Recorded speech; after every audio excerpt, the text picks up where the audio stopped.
We also have, of course, Janela Salvador, Francine Diaz, and RC Munoz. Ayan, ready na sila. What was your reaction as well? Diba? Mamaya tatanungan yung mga reaction nila. May mga violent reaction ata sila, napanood nila yung sarili nila. But of course, I will throw in the first question to produce. Wow! Oh, yeah. 맛있었습니다. It tastes very good. 근데 그 셰프가 좀 한국의 소스를 같이 섞어서 콜라보한 음식을 보여줬는데 그게 되게 맛있었거든요. So the chef created a menu on collaboration, showing the collaboration together with the Filipino cuisine and taste of Korean touch. 그런 그 필리핀 음식을 파는 식당을 한국에서 열면 재밌겠다라는 생각을 했습니다. So I thought it would be interesting if we open a Filipino restaurant in Korea. 그래서 지금 기획해서 이렇게 만들게 됐고, 물론 음식 관련된 프로지만 그 필리핀 문화와 한국 문화를 같이 이렇게 보여줄 수 있는 계기가 되지 않을까 해서 기획하게 됐습니다. So that's the reason why I participated to produce in this program, and I think it's not just gonna be an ordinary cooking show, but it's gonna be a program where Philippines and Korea can understand each other's culture. That is awesome. Kamsahamnida. Wow! Namulat ang mata ni Producer Park dahil pala sa lechon. I love it! Amen! Of course, our next question, of course, is for Writer Lee. Writer Lee, what are the highlights of the show that, of course, the audiences can look forward to? 안녕하세요. 저는 코모스타 이예민 작가라고 합니다. Hi, good afternoon. My name is Lee Haring, the writer of the Muslim program. 일단 코모스타의 가장 큰 관전 포인트를 하나로 말씀드리자면 케미라고 생각합니다. So what I can say about the Kumusta's highlight is the chemistry. 먼저 출연자들의 케미인데요. 각자 바쁜 일정으로 한 자리에 모이기 너무 어려운 팝스타분들인데 현장에서 정말 힘든 일을 마다하지 않고 정말 촬영 매너보다 열정적으로 임해주셨습니다. So the first is the chemistry between the cast members. So those are the actors and actresses who are very difficult to gather in one place at the same time. But when they were participating in the program, they did their best with passion throughout the entire shooting. 그리고 서로 응원하면서 항상 함께 식당 운영에 나가는 모습이 너무 인상 깊었고 저 역시 현장에서 많은 감동을 받았습니다. And it was also touching that they were cheering each other during the entire shooting, and that was really a great impression for me. 그래서 그 진심이 아마 화면 그대로 보여져서 시청자분들 충분히 느끼실 수 있을 거라고 생각합니다. So since that was also captured in the program, I think the viewers will also be able to feel and enjoy. 두 번째는 음식 케미인데요. 셰프 JP님이 필리핀 전통 음식에 한국적인 감각을 더해주셔가지고 두 나라의 매력을 동시에 느낄 수 있는 메뉴들이 많이 나옵니다. So the second is the chemistry of the food. So our chef JP added Korean touch to Filipino cuisine, and he created menus where people can feel the charms of both Philippines and Korea. 그래서 한국 사람들도 필리핀 사람들도 입맛을 충분히 사로잡을 수 있는 메뉴들이라서 보는 재미가 크실 거라고 생각합니다. So it's going to be another interesting point that he created a menu that was able to hook the interest of both Filipinos and Korea. 그리고 특히 배우님의 합류가 저희에게 정말 큰 힘이 되었는데요. 한국에서도 쉽게 모시기 어려운 배우님인데 필리핀 내정으로 또 출연을 해주셨어요. Another interesting thing is the participation of our actor Ji Chang-woo. Even though his busy schedule, he gladly decided to participate in this program. 그래서 이번 방송을 통해서 배우 지창욱님이 아닌 인간 지창욱의 솔직하고 편안한 모습을 또 다른 새로운 매력을 보실 수 있을 겁니다. So through this broadcast, I think the viewers will be able to see not just the actor Ji Chang-wook, but honest and human-like side of Ji Chang-wook together with any other fun and entertaining moments. 그래서 사람들의 케미, 음식, 케미, 출연자들의 매력이 어우러진 자연스러운 프로그램이 홈스타의 가장 큰 관전 포인트라고 말할 수 있겠습니다. So in conclusion, I would like to say that the highlights of Kumusta is the chemistry of its people, food, and the chemistry of the cast members. 감사합니다. Wow. And speaking of, this is the first Filipino variety show of actor Ji Chang-wook.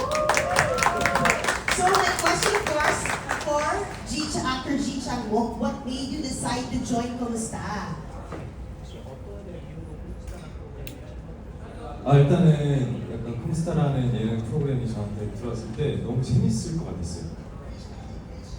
So when I was offered to join the program Kumusta, I found it very interesting. 네, 그리고 뭔가 필리핀의 음식을 한국 사람들한테 소개시켜준다라는 것 자체가 사실은 저한테는 굉장히 흥미로웠던 것 같고, 제가 뭔가 약간 잘 도와줄 수 있을 것 같은 생각이 들었던 것 같습니다. So introducing Filipino cuisine to Koreans was the interesting point for me, and I thought I would be a good help for this program. 네, 그래서 저는 컴스타에 들어오게 돼서 너무나도 감사했던 것 같고요. 컴스타에 들어오면서 이 컴스타 일원으로서 정말 최선을 다했던 것 같습니다. I really appreciate to be part of Kumusta, and I really did my best for this program. Thank you. Of course, we have a follow-up to that. So, actor Ji Chang-wook, how would you describe the restaurant Kamusta? 필리핀 음식을 소개해주는 식당입니다. It's a restaurant that introduces Filipino cuisine. 네, 거긴 JP 셰프가 있고요. So we have Chef JP 네, 저희들이 있습니다. and us, 꿈과 사랑이 있고요. and we have dreams and love as well. 사람 냄새가 흠씬 나는 And it's a human-like program, 정말 재밌는 식당인 것 같습니다. and it's gonna be one of the funniest restaurant ever. I love that. You are the hall ace, of course, of Kamusta. How did you feel after filming, and how will the fans get to see your cooking skills? 제가 서빙을 한 이유가 있는데요.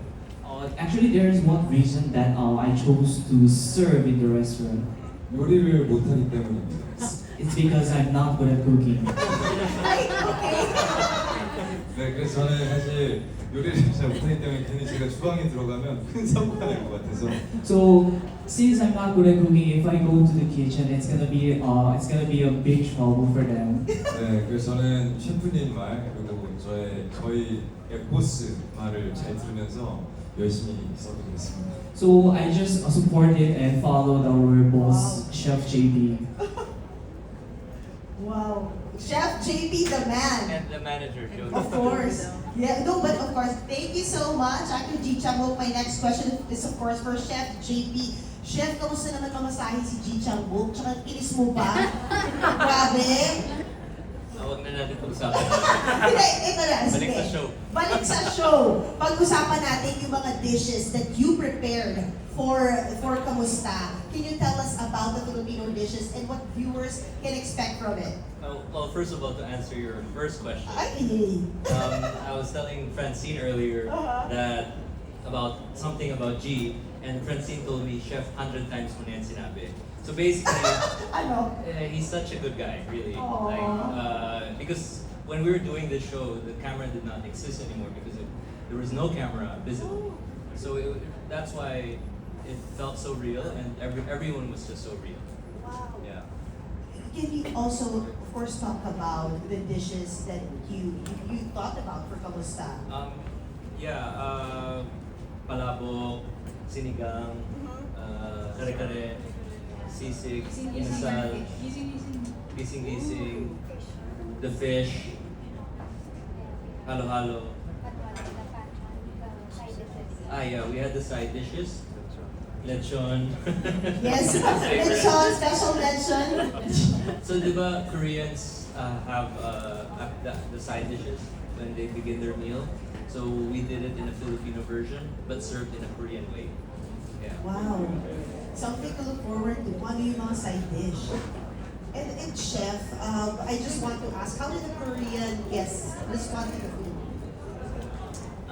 Well, from our angle, I don't know. But overall, I think they were really surprisingly impressed. Ooh. Yeah. Wow, that's so nice. And of course, you mentioned in the show that we are creating magic. Can you Yeah. tell us why? Because it's something impossible Yeah. what we did, and we pulled it off. So, yeah. Wow. So exciting to see how, the camaraderie will turn out between everybody, because we saw high moments of emotion and all that jazz, which leads me to our manager, Miss Jody Santamaria, with my next question. So for you, what was the most memorable moment while you filmed? Good afternoon, everyone. I think the most memorable moment for me would be, I think it's like 4 or 5 people that we put together. We are all like strangers in a way, but then we became family. Like, it's really the camaraderie of each and every one. So, yun yung isa sa mga memorable moment. And then, of course, para sa akin, isa pa sa memorable yung karamihan ng mga customers na bumisita sa restaurant ay Koreans. So, we really had to kind of learn at least the basic words so that magkaroon ng pagkakaintindihan. Kaya lang talagang there was one table, I believe it was table number 4 sa may corner, na hindi din talaga sila nakakapag-English. So, nag-end up kami nag-charades na lang. So, we had to act out para lang ma-explain ko what calamansi was, Wow. saan siya gamit, ano yung lasa ng calamansi, ano yung parang counterpart na mas maiintindihan nila, ganyan. Oh, wow.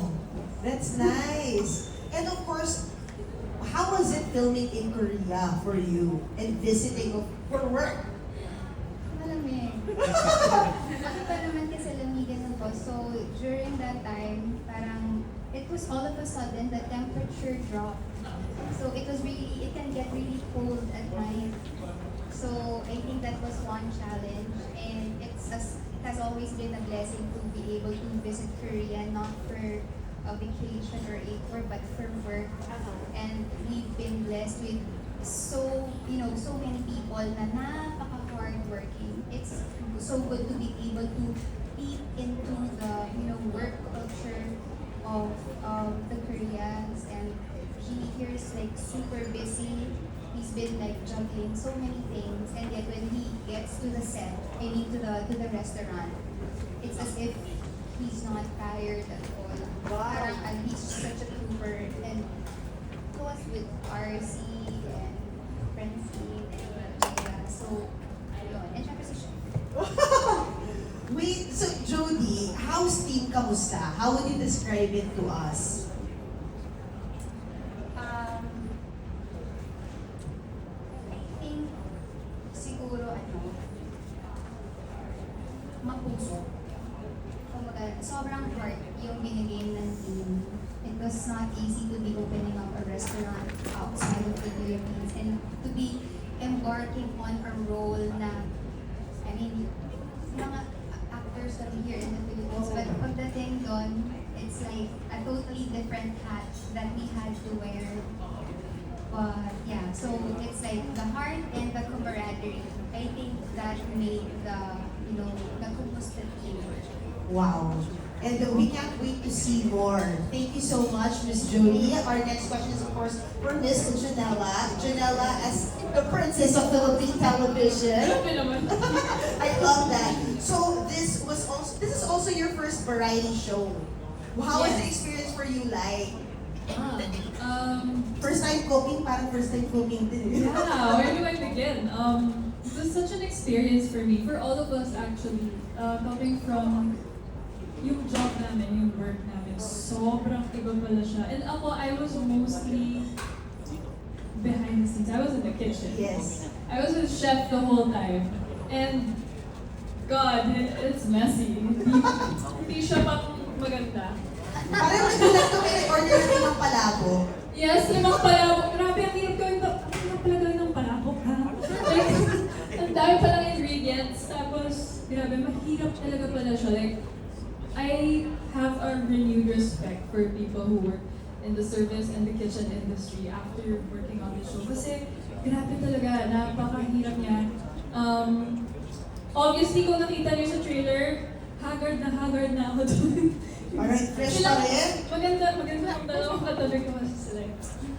Tapos kami sa kitchen, medyo So, but it was such an experience. It was fun. And I'm glad na, kasi when else do you get the chance to bring Filipino cuisine to Korea, to another country? Great experience. Thank you so much, Janella. Now we move on, of course. Nakita ko kasi parang may high emotion on set between you two. We want to know the story behind that when we watch Kamusta. But for now, I want to ask Francine, how is it being the youngest member of Team Kamusta? Akala ko ano yung high oh my gosh, ito nga po, pakiramdam ko talaga sobrang alagayin ko nung nandito kami sa kitchen kasi ito yung time na nagsabay-sabay lahat na ng work. And then, I wasn't feeling well, parang I'm trying to do my best and give my all. Pero parang, parang ano na yun? Pero parang, pagpunta ka na dun sa dulo ng araw, pagpatapos na yung trabaho niyo, parang, oh my gosh, hinahabol ako ng pagod. And there was a time na parang sobrang bait po ng mga kasama ko dito from sila Ate Ju, sila Ate Jaya, sila Ate RC, sila Chef, and Kuya G. Kasi pinayagan ko na ako mag-update. Ikaw lang ba yung nag-update? Wow. Ay, nalibig.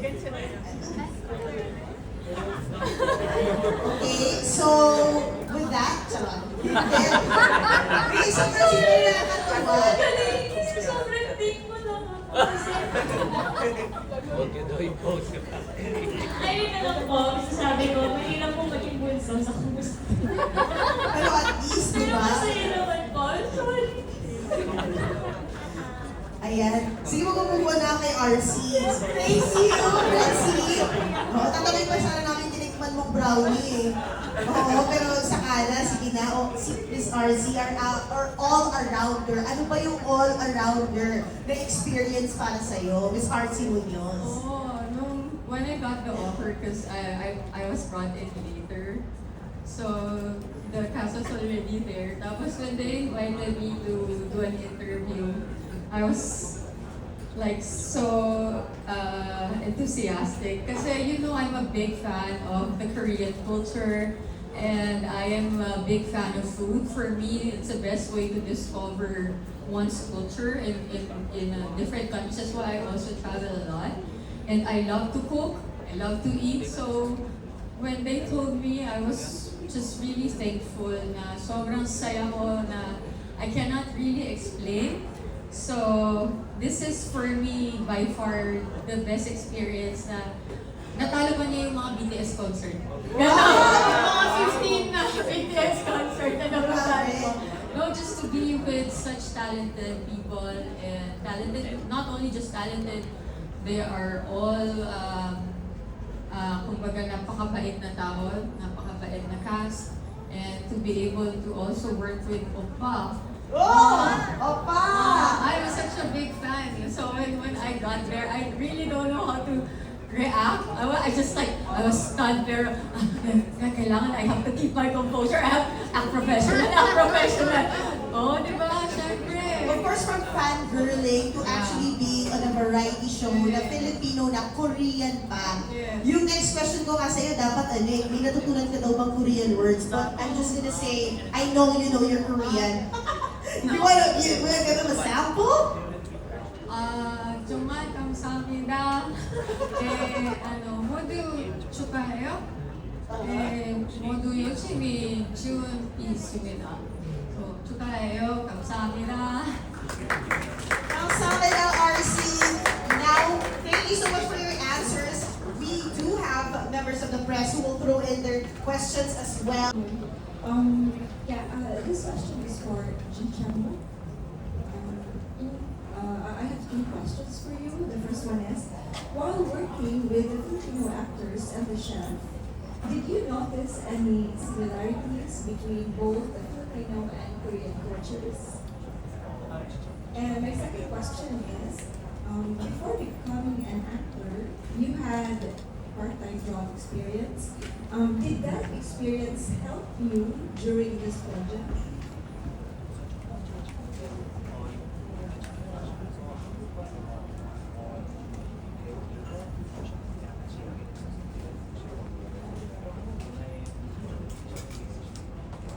네, 일단 그 문화적인 공통점 같은 경우에는요, 사실 음식 관련된 예능이잖아요.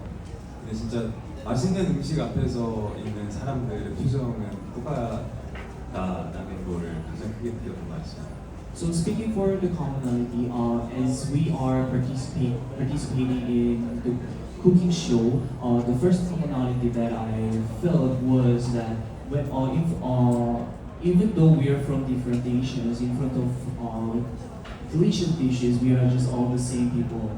그리고 그 콩스타 가게 안에 이 식당 안에 정을 저는 느꼈는데요.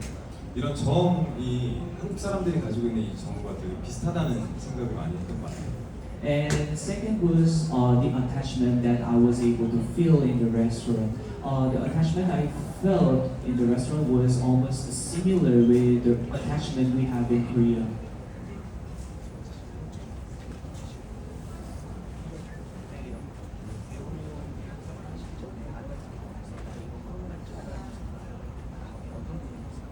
네, 제가 배우 하기 전에 아르바이트를 굉장히 많이 했었는데요. 사실 그게 정말 도움이 많이 됐던 것 같아요.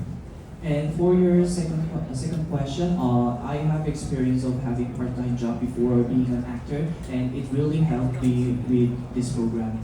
네, 사실 서빙을 처음 할 때 뭔가 팀원들하고 손발을 맞추는 게 사실 시작이 조금 힘들었는데 그걸 뭔가 빨리빨리 캐치해서 뭔가 손발이 맞아가는 재미가 있었던 것 같습니다. So when I was, for the first time when I was serving in the restaurant, it was really difficult for me to collaborate and work together with other Filipino actresses and the chef. But as time passes by, the experience of having a part-time job before really helped me to get along with them and collaborate together with them. Thank you. Kasama na Ms. Joyce.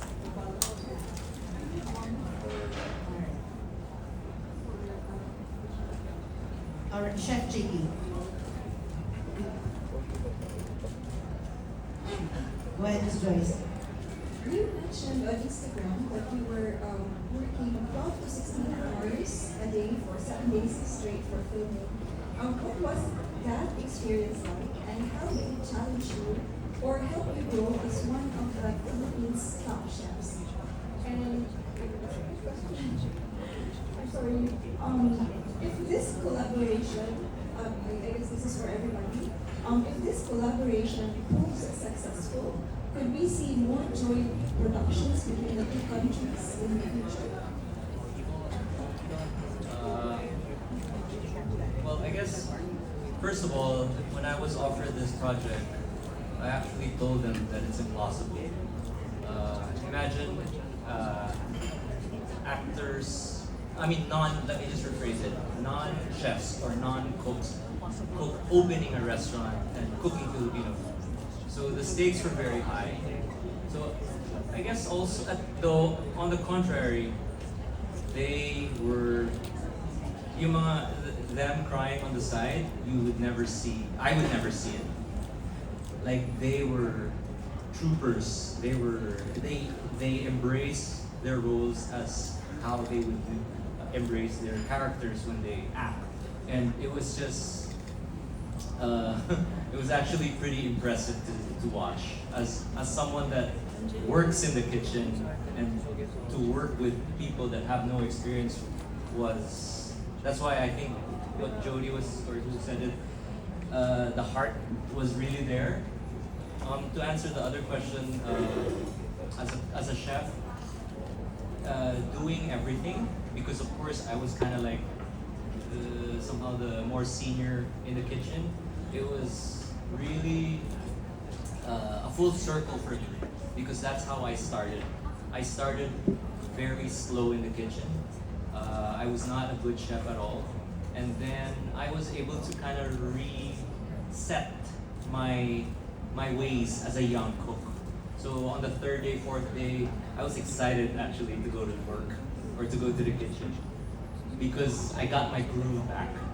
And to answer the last question, yes, I think it's possible because as Jody was saying that our food was able to cross over to the Korean market. Janela and I would always pitch ourselves in the kitchen when we would watch them eat and enjoy. And it was a pretty cool moment for Filipino food. And yeah, if that's the feeling, then I don't think, kumbaga, Filipino food will go up. So I think that was just the beginning. Thank you very much. And for my last question, it actually fits the title well. This is for Ms. Griffin. For Judy, what part of the Filipino culture were you most excited to share with your international audience?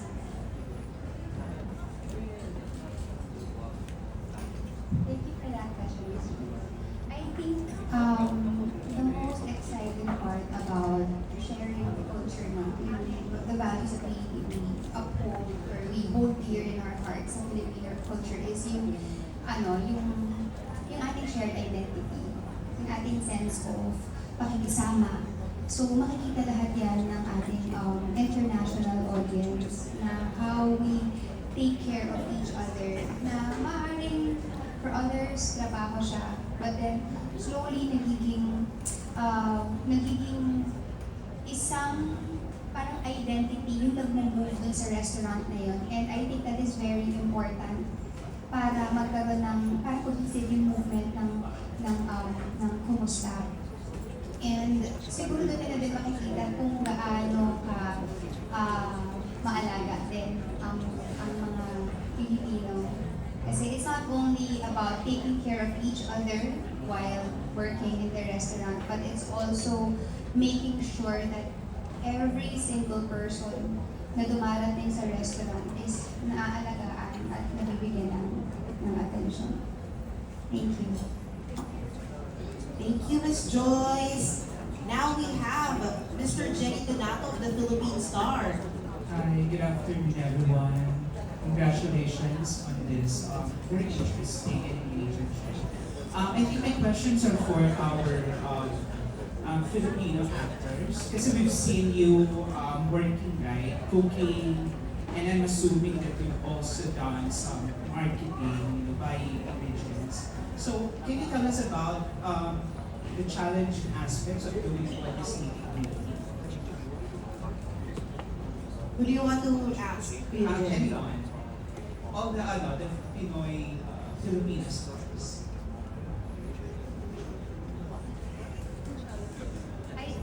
Umpisahan ka na. Yes, Go. please. Because I think isa sa mga naging challenges talaga is napaka-thick ng language barrier. Because when we were there, talagang may mga pagkakataon that we would encounter people na hindi din talaga nakakaintindi. Of course, hindi sila nakakasalita ng Filipino, hindi rin sila nakakasalita ng English. So, I think isa yan sa mga naging challenges din talaga namin. And then, ako kasi meron kaming day na nag-market kami ni RC. Yes. So, ako talaga sobrang thankful because she understands the language eh. She understands Korean. So, naging madali for me na makapag-communicate, especially nung dinala niya ako sa isang parang may mga stall sila doon. Yes. And not only that, we were able to go to the Filipino market. So, Okay. it's just like heartwarming na makita mo yung mga kababayan mo na nandoon. So, yun. Yes. For us naman siguro sa kitchen, I didn't expect na, like I said kanina, medyo mahirap pala talaga kasi lalo na pag dumami yung customers. Siyempre happy ka pag dumami yung customers, pero at the same time, lalo na pag nagkalito-lito na ng orders, medyo mahirap kasi by bulk malulutuin lahat. Kasi I didn't expect siguro na kami din yung maghuhugas ng mga pinggan. So, pag hindi kami nagluluto, naghuhugas ako ng pinggan, tapos babalik ako sa pagluto, tapos maghuhugas ulit. Tapos minsan magtutulungan din naman kami sa paghugas ng dishes. So, pero, like Chef mentioned earlier, minsan sumisilip-silip kami dun sa window and pag nakikita ko yung mga tao na na-enjoy nila yung food na pinrepare namin, nakakabuhay ulit ng loob. Kasi parang lahat ng pagod mo pala talaga nawawala pag nakikita mo yung pinrepare mo worth it. So, ang sarap sa feeling. So maybe I'll ask the to others, Francine and RC, about the collaboration and patience. Parang kailangan yun dyan sa trabaho.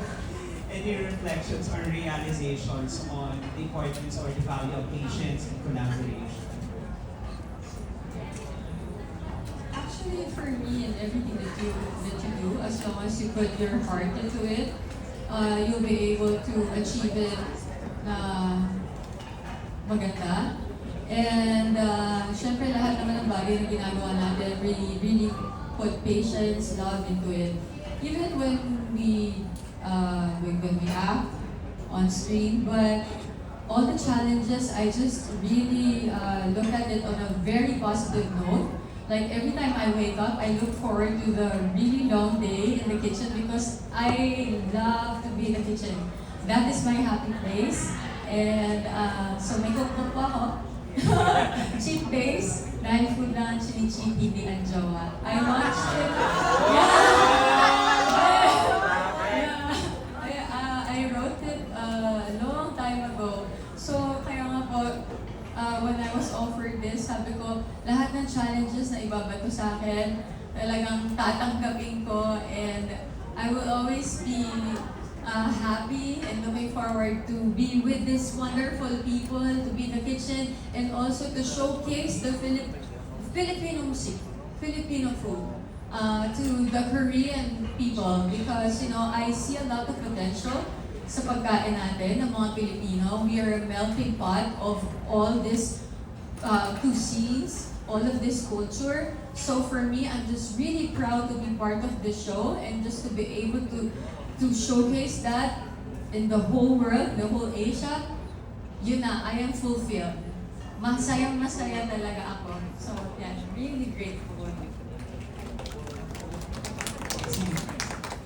Sorry po, can you repeat po the question? Masyado ko nakinig sa It's okay. Yeah, can you just talk about the value of patience and collaboration, especially what you have experienced doing the show, working. Okay, siguro I will keep it very short and Thank sweet you. na lang. Kasi parang may masabi na naman ako. Siguro po I'll focus on more on sa na-experience ko dun. Kasi ako po talaga personally parang medyo may difficulty ako to talk to other people. Pero nung nagsiserve kami sa mga Koreans and seeing their smile, tapos kapag medyo relax ako dun sa may cashier station, nakikita ko na sa unang subo nila, may sparkling mata nila na parang, ganito pala kapag mas binabahagi natin yung pagkain Pinoy na kaya din pala natin ibahagi sa ibang lahi, sa iba't ibang lugar. And I think yun yung mas value, yung patience and love in everything.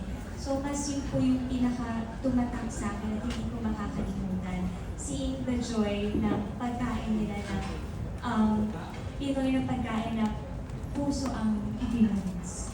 Thank you. Thank you so much.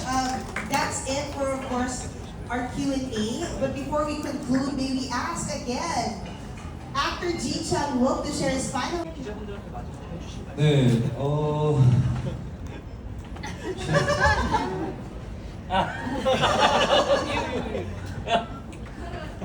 Yes, tulungan ko na lang ta. No.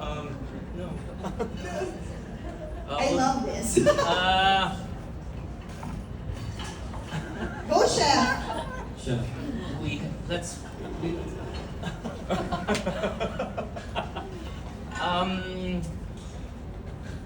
This show for me is one of the best cooking shows I've ever done, by far. The guys behind it, I remember Chef Direct Park, telling me, JP, I know more. You said, I know more of you than you know more of yourself. So that was very encouraging, and basta guys, this is so beautiful. Watch it there. We can't wait. Actor Jijang, 네. 일단 콤스타에 참여하게 돼서 정말 너무 행복했었던 시간을 보냈던 것 같습니다. And I really had a happy experience participating in the program Kumusta. 네, 오늘 이 예고편 보셨다시피 정말 따뜻하고 재밌는 힐링 예능이 나올 것 같은데요. As you watch the teaser, it's going to be a warm and healing program. 네, 이렇게 우리 멤버 모두가 정말 고생하면서 네, 일을 했었는데 많이 예쁘게 지켜봐 주셨으면 좋겠고요. 많이 기대해 주셨으면 좋겠습니다. As all the members of Kumusta tried their best, we would like to ask for your interest and support for the program. 네, 그리고 사실은 저는 이 프로그램에서 어떻게 보면 게스트고 객식분데 너무나 따뜻하게 맞이해 주신 네, 팀원 여러분들 진심으로 감사드립니다. Actually, I was just a guest of this program, but I would like to appreciate for your warm welcome for warm invitation to this program. 감사합니다. Kamsahamnida! And with that, please palakpakan naman natin ang mga bubuo ng Kamusta! May 24, 6:45 p.m. Kamusta? On TV5 and Q. Thank you so much, ladies and gentlemen. Thank you so much. Thank you. Siyempre, sa TV, ayun na po sila. Maraming salamat. Thank you so much. Ayun, palakpakan naman natin yung cast. Kahit na pa-exit na sila. Thank you. Please head on to your waiting area. Thank you so much. Alright, we can stay here until 5:30, ladies and gentlemen. Please get your refreshments.